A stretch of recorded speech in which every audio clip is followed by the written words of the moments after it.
Hello and welcome again. So ਅੱਜ ਆਪਾਂ start ਕਰ ਰਹੇ ਹਾਂ ਚੈਪਟਰ 1 ਆਪਟਿਕਸ ਦਾ, that is reflection of light. ਤਾਂ ਆਪਾਂ ਜਿਵੇਂ ਦੇਖਦੇ ਹਾਂ ਕਿ ਆਪਾਂ ਕੋਈ ਵੀ ਚੀਜ਼ ਨੂੰ ਕਦੋਂ ਦੇ ਸਕਦੇ ਹਾਂ, ਜਦੋਂ ਕਿਸੇ ਚੀਜ਼ ਦੇ ਉੱਪਰ ਲਾਈਟ ਸਟਰਾਈਕ ਕਰਕੇ ਆਪਣੇ ਆਈਜ਼ ਦੇ ਵਿੱਚ ਵਾਪਸ ਆਉਂਦੀ ਹੈ ਤਾਂ ਉਦੋਂ ਆਪਾਂ ਏਬਲ ਹੁੰਦੇ ਹਾਂ ਉਸ ਚੀਜ਼ ਨੂੰ ਦੇਖਣ ਦੇ ਲਈ। ਉਸ ਨੂੰ ਆਪਾਂ ਕਹਿੰਦੇ ਹਾਂ reflection of light. Simple example ਦਿੱਤੀ ਹੈ ਤੁਹਾਨੂੰ, बट किसी भी सरफेस से अगर जो लाइट स्ट्राइक करती है तो तीन टाइप दी चीज़ां पॉसीबल होंदियां। फर्स्ट इज़ रिफ्लैक्शन, कि अगर किसी सरफेस के उपर लाइट स्ट्राइक कर रही है तो वह सरफेस उस लाइट नूं की करते वापस रिफ्लैक्ट करते। एग्जाम्पल है कि जिवें अपने को आह बोर्ड इस टाइम है कि अगर इस दे उपर कोई लाइट स्ट्राइक कर रही है तो स्ट्राइक होके की हो जाए वापस आ जाए। दूसरा प्रोसैस की हो सकता है अब्जॉर्प्शन। अब्जॉर्प्शन दे विच की होएगा कि ये जो सरफेस है एक कुछ पार्ट है जो लाइट का वो अपने दे विच की कर लेगा, अब्जॉर्ब कर लेगा। तो तीसरा अपने कोल की होंदा है ट्रांसमिशन। ट्रांसमिशन का मतलब की होएगा कि जो ये सरफेस है वो कुछ पार्ट है जो लाइट का ये विचों की हो जाएगा, क्रॉस हो जाएगा। तो ये जिहड़ियां तिन्ने टाइप के फिनोमिनाज है ये डिपेंड करते हैं टाइप ऑफ द सरफेस। अगर अपने को जो सरफेस है वो बहुत प्लेन है, पॉलिश्ड है, तो वो मैक्सीमम की होएगी, अब्जॉर्प्शन होएगी। ਜਿਹੜੇ बिल्कुल प्लेन गलास होंगे है, ट्रांसपेरेंट गलास होंगे है, वो भी कुछ ना कुछ लाइट की कर लेंगे है, अब्जॉर्ब करते हैं, तो कुछ ना कुछ उन्होंने ट्रांसमिशन भी होंगी है। सो अगर अपन पूरी परफेक्ट रिफ्लैक्शन चाहिए, परफेक्ट तो देखो कुछ भी नहीं हो सकता, बट मोस्ट ऑफ द अगर अपन रिफ्लैक्शन चाहिए है तो उस सरफेस वो सरफेस की होना चाहिए, वैल पॉलिश्ड होना चाहिए। इसकी सब तो बेस्ट एग्जाम्पल होंगी है अपने को मिरर।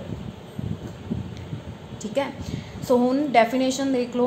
डेफिनेशन की होंदी है रिफ्लैक्शन ऑफ लाइट दी, it is the bending of light in the same medium. कि लाइट जो किसी सरफेस के उपर आके स्ट्राइक करती है वो अपना पाथ की कर लेंदी है, चेंज कर लेंदी है, यू कैन से वो बैंड हो जाती है। But the necessary condition is कि उसका मीडियम की रहना चाहिए, सेम रहना चाहिए। फॉर एग्जाम्पल कि हुण जिवें अपने को बोर्ड है, बोर्ड के उपर लाइट आ रही है, उस हवा का मीडियम है, अपने को एयर है जो मीडियम है, एयर दे विच ही लाइट आके स्ट्राइक हो रही है तो एयर दे विच ही वो वापस की हो रही है, जा रही है, तो उसनों आपां की कहांगे reflection of light. So next आपां इसनों डायग्राम के अकॉर्डिंगली देख लैंदे कि डायग्राम दे विच आपां इसनों किवें रिप्रजेंट करांगे। सो सपोज आपां कंसीडर करते हैं कि अपने को एक प्लेन सरफेस है एक्स वाई। प्लेन सरफेस नूं रिप्रजेंट करन दे लई आपां इस तरह एरोज लगावांगे। ये चीज़ रिप्रजेंट करती है कि जो इस सरफेस की बैक साइड है और पॉलिश्ड है, परफेक्टली की है, पॉलिश्ड है। एक रे अपने को आके इस सरफेस के उपर की कर रही है, स्ट्राइक कर रही है। ठीक है, जिवें कि मैं तुहानूं गल दस्सिया सी कि ऑप्टिक्स की ब्रांच है ये अपनी स्टार्ट हो गई है रे ऑप्टिक्स। रे दे विच मैं तुहानूं दस्सिया सी कि जो लाइट है वो स्ट्रेट लाइन दे विच की करती है, ट्रैवल करती है। सो जदों भी हुण इस तो बाद जिन्ने भी आपां डायग्राम बनावांगे उन्हां सब दे विच जो लाइट नूं दिखावांगे वो आपां एक स्ट्रेट लाइन दे नाल दिखावांगे। तो एरो की रिप्रजेंट कर रहे हैं, एरो रिप्रजेंट कर रहे हैं कि लाइट इस पॉइंट तो इस पॉइंट के उपर आके स्ट्राइक कर रही है। ठीक है, तो बेंड हो रही है सेम मीडियम दे विच, तो आपां उसदी की दिखावांगे बेंडिंग। बेंडिंग लई एरो किस साइड आएगा, इस साइड ते। ठीक है, लाइट आ रही है, सरफेस के उपर स्ट्राइक कर रही है तो की जा रही है, वापस जा रही है इन द सेम मीडियम। ये अपने को शो करता है रिफ्लैक्शन। हुण कुछ टर्म्स है ये नाल रिलेटेड जो आपां इसनूं शो करांगे ताकि आपां नूं पता चले कि जो रे आ रही है उसनूं की कहंदे हैं, जा रही है उसनूं की कहंदे हैं, एंड ऑल दैट। सो आपां इसदी नेमिंग करांगे। Suppose this is the point O. So O point नूं आपां की कवांगे, इंसीडेंस पॉइंट।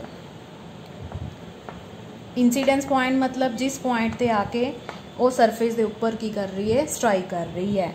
ठीक है, let this point is A and this point is B. Now the ray A O will be called incident ray. A नूं आपां की कवांगे, ए ओ नूं आपां की कवांगे, इंसीडेंट रे। हुण कुछ बच्चे आपां जिवें लिखते हैं कि इसनूं ओ ए दे नाल आपां रिप्रजेंट कर दिंदे हैं, बट अगर तुसीं इसनूं ओ ए दे नाल रिप्रजेंट किया तो यह गलत होएगा। क्यों? क्योंकि इसकी डायरैक्शन की हो जाएगी, चेंज हो जाएगी। ये जो रे आ रही है वो ए तो स्टार्ट होके ओ पॉइंट तक स्ट्राइक कर रही है, सो इसनूं ओ ही की होएगी इंसीडेंट रे। अगर ए ओ इंसीडेंट रे है तो ओ भी अपने कोल की हो जाएगी, reflected ray. This is called, O B is called reflected रे।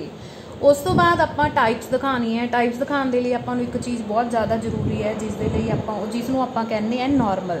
सो नॉर्मल आपां हमेशा किहड़े पॉइंट ते ड्रॉ करना हुंदा है, at the point of incidence. हुण नॉर्मल का मतलब की हुंदा है, नॉर्मल का मतलब हुंदा है उस सरफेस तो आपां 90 डिग्री ते पॉइंट ऑफ इंसीडेंस नूं रैफरेंस रख के एक लाइन ड्रॉ करनी है जिसनों आपां कवांगे नॉर्मल, ते इस पॉइंट दे एंड नूं आपां डिनोट करांगे एन दे नाल।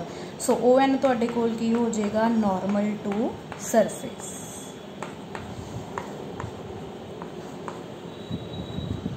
ठीक है। नैक्सट है जो टर्म्स है दैट इज़ एंगल्स। एक हुंदा अपने कोल इंसीडेंट एंगल, एक हुंदा अपने कोल रिफ्लैक्टेड एंगल। इंसीडेंट है ओबवियसली वो किहड़ी रे दे नाल बनेगा, इंसीडेंट रे दे नाल। जो रिफ्लैक्टेड एंगल है, एंगल ऑफ रिफ्लैक्शन है, वो किसदे नाल बनेगा, रिफ्लैक्टेड रे दे नाल। उसनूं बनाउण दा बिल्कुल सिंपल तरीका है, इंसीडेंट रे एंड द नॉर्मल, इन्हां दोनों दे विच जो एंगल बनेगा this is called angle of incidence and it is denoted with I. And reflected ray ते नॉर्मल दे विच जो एंगल बनेगा this is called angle of reflection and this is, इसनूं आपां किहदे नाल डिनोट करांगे, आर दे नाल। सो एंगल आई नूं आपां की कवांगे, angle I is called angle of incidence and R is called angle of reflection. ठीक है। सो नैक्सट है, नैक्सट टॉपिक होप कि तुहानूं ये सारियां टर्म समझ आ गई होणगियां। O is the point of incidence, A O is incident light, O B is reflected ray, I is angle of incidence and R is angle of reflection, O N is or N O is normal। ठीक है। Next is important that is laws of reflection.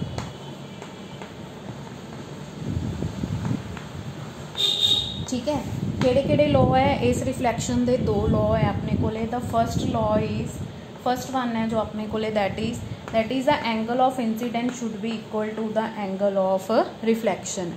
कि अगर अपने कोले incident reflection हो रही है तो उसका पहला लॉ की है अपने कोले कि जो एंगल है इंसीडेंस का तो एंगल है रिफ्लैक्शन का, ये दोनों आपस के विच की होनी चाहिए है, बिल्कुल सेम होनी चाहिए है, इक्वल होनी चाहिए है। सैकेंड लॉ की है, दो लॉ है लॉज ऑफ रिफ्लैक्शन दे कि जो इंसीडेंट रे है, इंसीडेंट रे अपने कोल केड़ी हैगी है, ए ओ, रिफ्लैक्टेड रे, रिफ्लैक्टेड केड़ी अपने कोले, ओ बी, एंड तीसरी चीज़ नॉर्मल, द नॉर्मल, नॉर्मल की है अपने कोले, ओ एन।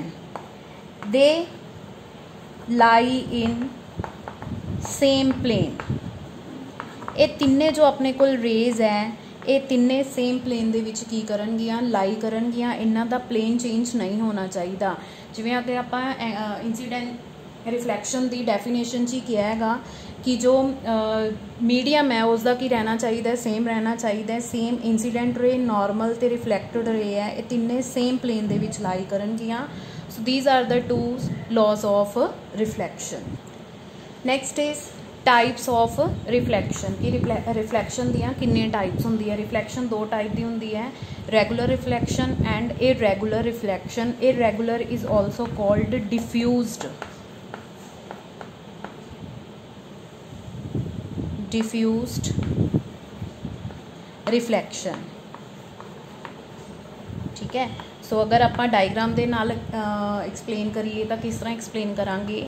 अगर रेगुलर रिफ्लैक्शन हो रही है तो जो ये सरफेस है that should be well polished. Surface जो होना चाहिए वेल पॉलिश्ड होना चाहिए। ठीक है। रे आएगी अपने को, इंसीडेंट रे स्ट्राइक करेगी तो वापस चली जाएगी। इतने इस पॉइंट पर आप की बनाना हैगा, normal. Again we will point it them. ठीक है।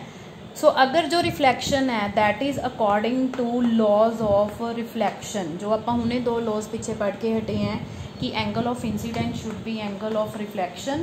तो जो तिन्ने रेज है इंसीडेंट, नॉर्मल ते रिफ्लैक्टेड, ये तिन्ने सेम प्लेन दे विच लाई करनियां चाहिए। अगर कोई भी रिफ्लैक्शन इन्हां दोनों लॉज नूं की कर रही है, फॉलो कर रही है, तो वो जिहड़ी रिफ्लैक्शन होएगी वो किहड़ी होएगी, रेगुलर रिफ्लैक्शन। ठीक है। किसी भी प्लेन सरफेस तो जो बहुत वधिया पॉलिश्ड किया होया है, जां आपां एग्जाम्पल दे सकते हैं मिरर है जो पॉलिश्ड होंदा है बैक साइड तो, उसकी जिहड़ी रिफ्लैक्शन होंदी है वो किहड़ी रिफ्लैक्शन होंदी है, रेगुलर। सो आपां इसदी एग्जाम्पल लै सकते हैं कि जो रिफ्लैक्शन मिरर तो होंदी है that will be a regular reflection. ठीक है। सैकेंड इज़ इरेगुलर और डिफ्यूज्ड रिफ्लैक्शन। डिफ्यूज्ड रिफ्लैक्शन इसनूं इसलिए कहा जाता है कि वो जिहड़ा सरफेस है वो किसी भी तरह का हो सकता है, वो वैल पॉलिश्ड नहीं हो सकता। इस तरह देखो उसदे विच कर्व भी हो सकते हैं। सो जिहड़ी अगर अपने कोल रे कोई आ रही है वो जरूरी नहीं हैगी है कि लॉज ऑफ रिफ्लैक्शन नूं की करेगी, सैटिस्फाई करेगी।